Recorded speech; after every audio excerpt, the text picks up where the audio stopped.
ආයුබෝවන් කොහොමද ඔයාලට?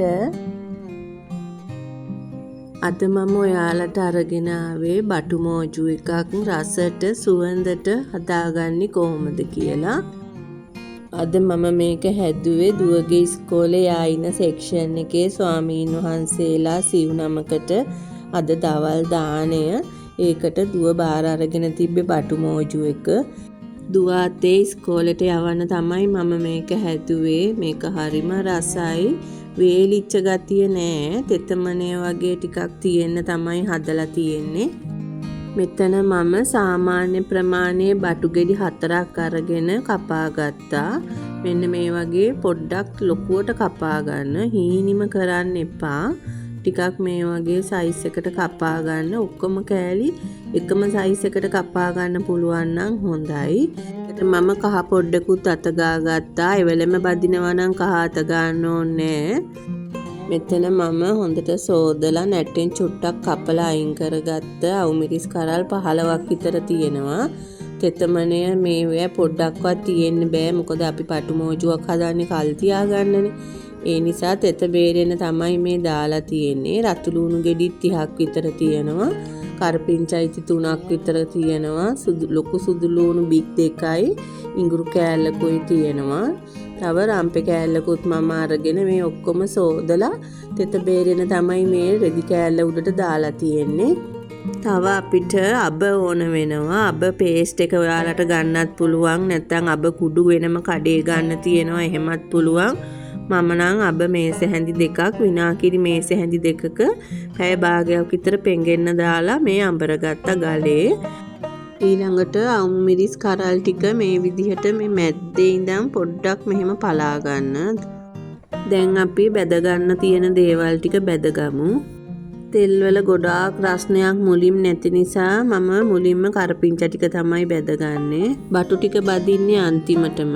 කරපිංචා ටික බැද්දා. ඊළඟට අමු මිරිස් ටික බැදගත්තා.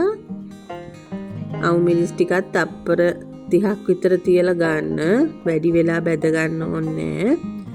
පස්සේ රතු ලුණු ටික දාගන්න. ඒ ටිකත් තප්පර 30ක් විතර තියලා තෙල් බේරෙන්න මේ වගේ ටිෂු එකක් උඩට දාගන්න. මම නම් මෙතන ටිෂු 3ක් විතර එක උඩ දාලා තියෙන්නේ. මොකද මේවා තෙල් ගතිය හොඳට බේර ගන්න ඕන නිසා. දැන් මම රතු ලුණු ටිකත් බැද ගන්නවා.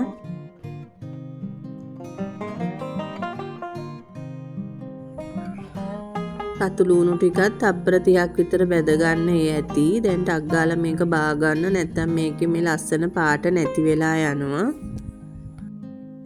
මම අන්තිමට තමයි බටු ටික බැදගන්නේ. බටු ටික දාවලා චුට්ටක් කලවම් කරලා බැදෙන්න දෙන්න.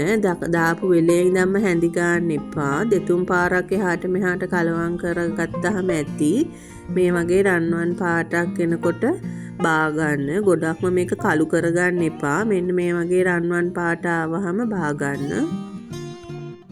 මේ විදිහට ඔක්කොම බටු ටික බැද ගන්න. ඔයාලට අවශ්‍ය නම් බටු ටික බදින කලින් කහත් එක්ක ලුණු ටිකක් වුණත් මේකට අත ගන්න පුළුවන්. මේ තියෙන්නේ අපි බැදගත්ත ඒවා. බලන්න බටු ටික කළු වෙලා කර වෙලා නෑ. ලස්සන රන්වන් පාටකට තියෙනවා. මීට අමතරව තවත් රතු ලුණු ගෙඩි 5ක් විතර හීනියට කපා ගත්තා. කරපිංචා ඉත්තයි විනාකිරි කෝප්ප කාලක් විතර තියෙනවා. රම්පේ කෑල්ලයි එනසාල් කරාපු නැටි ඒවා දෙක ගානේ ගත්තා. ඉඟුරු සුදු ලුණු ඒ ටිකත් හොඳට තලා ගත්තා. මේ තියෙන්නේ අපි අඹරගත්ත අබ පේස්ට් එක. තව අපිට අවශ්‍ය වෙනවා මෙතන තක්කාලි සෝස් මේස හැඳි දෙකක් තියෙනවා. සීනි මේස හැන්දක් තියෙනවා. කෑලි මිරිස් තේ හැන්දයි කහ තේ හැඳි කාලයි ගම්මිරිස් කුඩු තේ හැඳි භාගයයි ලුණු තේ හැන්දක් තියෙනවා. අනිත් විශේෂ දේ තමයි අපි බටු මෝජුව හදන්න ගන්න ඕනි හොඳ වියලි මැටි හට්ටියකුයි ලී හැන්දකුයි. මම බටු බැදගත්ත තෙල් වලින්ම තෙල් මේස හැන්දක් දාගත්ත ඇතිලියට. ඊට පස්සේ ඒකට කුරුඳු කෑල්ලයි රම්පේ කරපිංචා එනසාල් කරාබු නැටි සුදු ලුණු ඒ ටික දාලා පොඩ්ඩක් බැදෙන්න දෙන්න.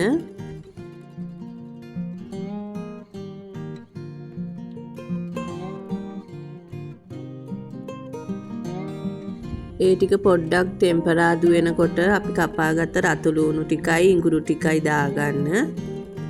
ඒ ටිකත් හොඳට කලවම් කරන්න. ඊළඟට අපි මේකට එකතු කරගමු විනාකිරි ටික. විනාකිරි එකටම අපි අඹරගත්ත අබ කුලියක් දාගමු. විනාකිරි එකතු කරගත්තට පස්සේ ලිපේ ගින්දර චුට්ටක් අඩු කරන්න. ඊට පස්සේ මේකට එකතු කරමු සීනි ටිකයි, කෑලි මිරිස් කුඩු, කහ කුඩු, ගම් මිරිස් කුඩු, ලුණු කුඩු. ඒ ටික දාලා හොඳට කලවම් කරන්න. ලුණු දානකොට ටිකක් පරිස්සම් වෙන්න. මම නම් බටු බදිනකොට ලුණු දැම්මේ නෑ. ඔයාලා බටු බදින්න කලින් බටු වලට ලුණු අත ගාලා තිබ්බනම් පොඩ්ඩක් රස බලලා දාගන්න. ඊට පස්සේ තක්කාලි සෝස් ටිකත් මේකට දාන්න. දාලා හොඳට කලවම් කරන්න. අඩු ගින්දරේ මේ ටික හැඳි ගාලා මේ වගේ දුඹුරු පාටක් වගේ වේගෙන එනකොට අපි බෙදලා තියාගත්ත බටු ටික, ලූණු, අමු මිරිස්, කරපිංචා ඒ ටික දාලා මේක හොඳට කලවම් කරමු.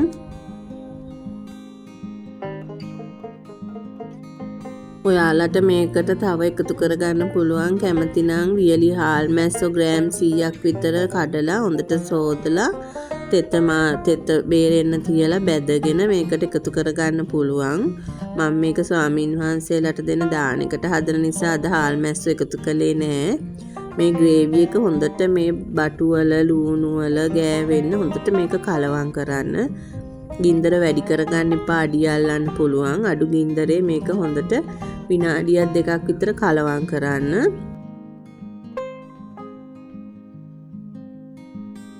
මේක කලවම් කරනකොට මාරම සුවඳක් එන්නේ. ලුණු රස, පැණි රස එහෙම බලලා මදි නම් එකතු කරගන්න. ඔයාලට මුලින්ම විනාකිරි රස, අබ රස එහෙම පොඩ්ඩක් වැඩි වගේ තේරෙයි. එහෙම නෑ. මේ ටික හොඳට මේ බටු වලට එහෙම උරා ගත්තට පස්සේ ඒක ගානට තියෙනවා. මේක අද කනවට වඩා හෙට තමයි ගොඩක්ම රස. මේක නිවුනට පස්සේ හොඳ වියලි භාජනයකට දාලා වහලා තියන්න. වීඩියෝ එක නැරඹුවට ගොඩාක් ස්තුතියි. අපි ආයිත් අලුත් වීඩියෝ එකකින් හමු වෙමු. සුබ දවසක්.